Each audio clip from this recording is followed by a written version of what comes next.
Olá pessoal, nessa aula nós vamos ver a parte de distribuição de frequência na estatística. É uma parte muito importante porque a partir dela a gente vai conseguir fazer todas as inferências estatísticas necessárias. Vamos lá?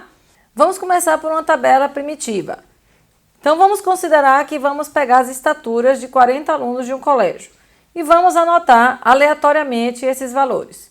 Temos aqui então uma tabela com 40 valores que não estão ordenados. Essa tabela é chamada de tabela primitiva, mas não é a melhor forma da gente conseguir arrumar esses valores. Então, para arrumar esses valores, é interessante a gente colocá-los ou em ordem crescente ou em ordem decrescente.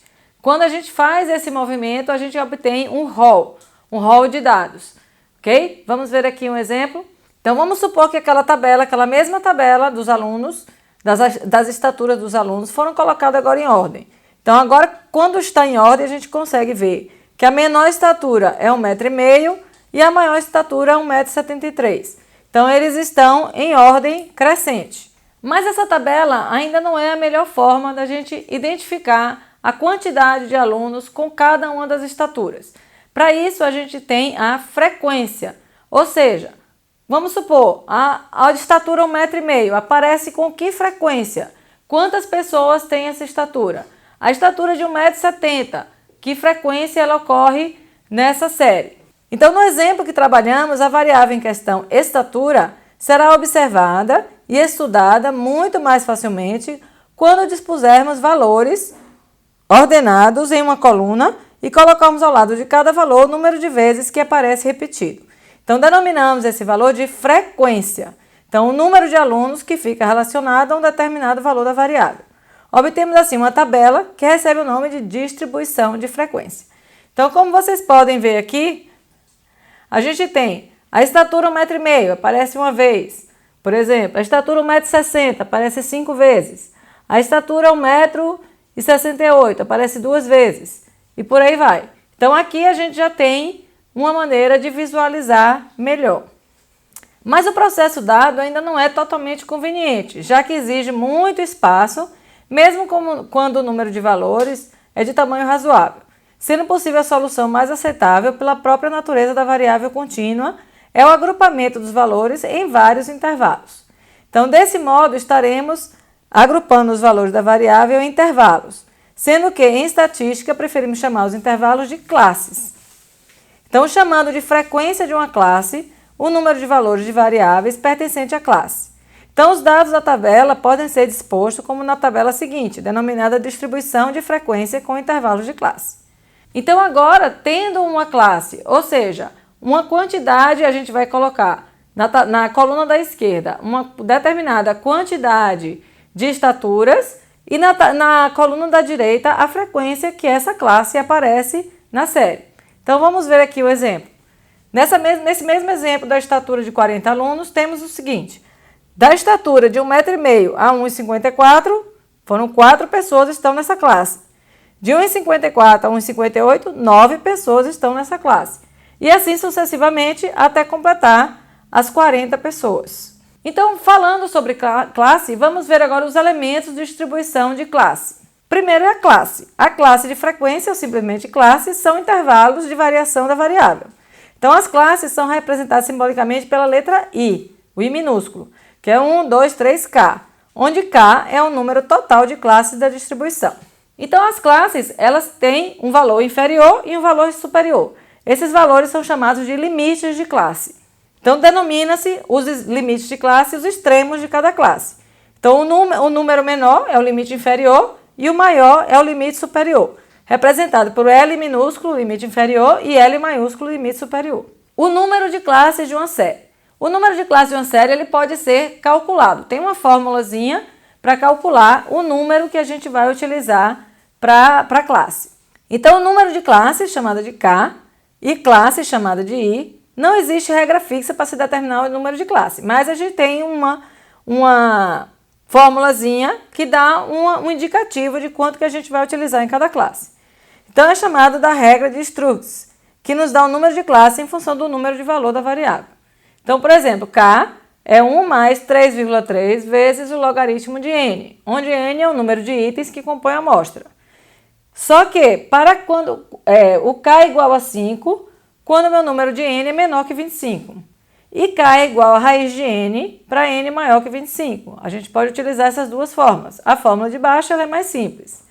Então, exemplo, considerando o exemplo anterior, n é igual a 40. Então, pela fórmula de Sturges, a gente tem k é igual a 1 mais 3,3 vezes o logaritmo de 40, que dá 6,28, k aproximadamente igual a 6. E adotando k igual a raiz de n, temos k igual a raiz de 40, que é aproximadamente 6,3, consideramos k igual a 6. Então, chegamos mais ou menos no mesmo valor com as duas fórmulas. Vamos ver outros elementos da distribuição de classe. Temos a amplitude de um intervalo de classe. A amplitude ela é a diferença entre o limite superior e o limite inferior, ou seja, é o tamanho da classe. Então, a amplitude de um intervalo de classe é a medida do intervalo que define a classe, então, que é chamada de H. Então, H vai ser o L, que é o limite superior da classe, o L maiúsculo, menos o L minúsculo, que é o limite inferior da classe. A amplitude total da distribuição.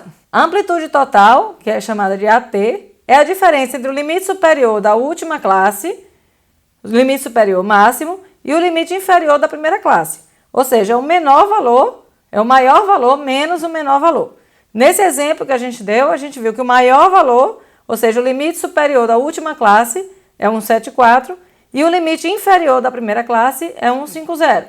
Então, 174 menos 150 dá 24. Então, a amplitude total da distribuição é 24 centímetros. Um outro dado é a amplitude amostral. A amplitude amostral é a diferença entre o valor máximo e o valor mínimo da amostra. Então, a gente tem, no exemplo, apesar da classe ter o valor de 174, o nosso valor máximo da distribuição é 173, que não tem ninguém com o valor de 174. 174 é só o tamanho da classe. Então, e o valor mínimo coincidiu com o valor mínimo da série, que é 150. Então, a amplitude amostral é de 23 centímetros. O ponto médio de uma classe.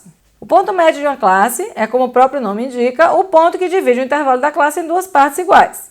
Então, o ponto médio da classe vai ser o limite inferior mais o limite superior dividido por 2. No nosso exemplo aqui, a gente tem, por exemplo, na segunda classe, a gente tem 154 mais 158 dividido por 2, que vai dar 156. Esse é o ponto médio da classe. Aí a gente vai ver agora os tipos de frequência.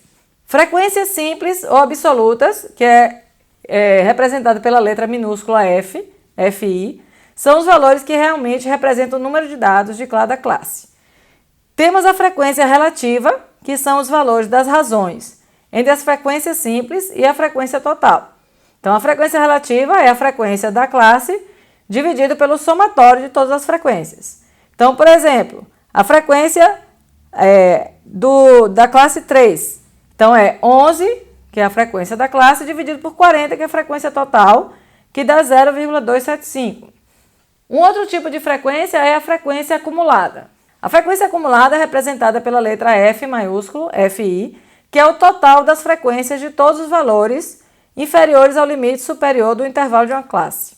Então, por exemplo, na primeira frequência, a gente tem o valor da primeira frequência. Na segunda, vai ser a primeira mais a segunda. Na terceira, vai ser a primeira mais a segunda mais a terceira. E assim sucessivamente até chegar na última. Normalmente, sempre, a última frequência acumulada vai ser igual ao total das frequências. Um outro tipo é a frequência acumulada relativa, representada pela letra F maiúsculo, R minúsculo. Então, a frequência acumulada relativa é a frequência acumulada dividida pelo somatório das frequências. Então, por exemplo, você tem uma frequência acumulada de 24 dividido por 40, que é o somatório do total da frequência. Então, dá 0,60. Então, aqui a gente vai mostrar uma tabelinha com o resumo desses dados. Então, vamos ver aqui nessa tabela, um exemplo de como é que é representado, como é que é distribuído esses valores. Então, na primeira coluna temos o valor de I, que é o número da classe. Na segunda coluna temos as classes. Na terceira coluna, a frequência simples. Na próxima coluna, temos os pontos médios de cada classe. Depois, a gente tem a frequência relativa em relação a cada classe. Na subsequente, a gente tem F maiúsculo I, que é a frequência acumulada.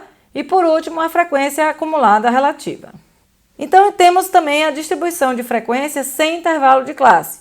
Ou seja, quando a variável é discreta, então a gente tem uma distribuição de frequência, porém sem intervalo de classe, com números fixos. Então, pessoal, na aula de hoje vimos a parte de distribuição de frequência, como é que elas se relacionam, como é que elas são representadas numa tabela. Então, até a próxima aula.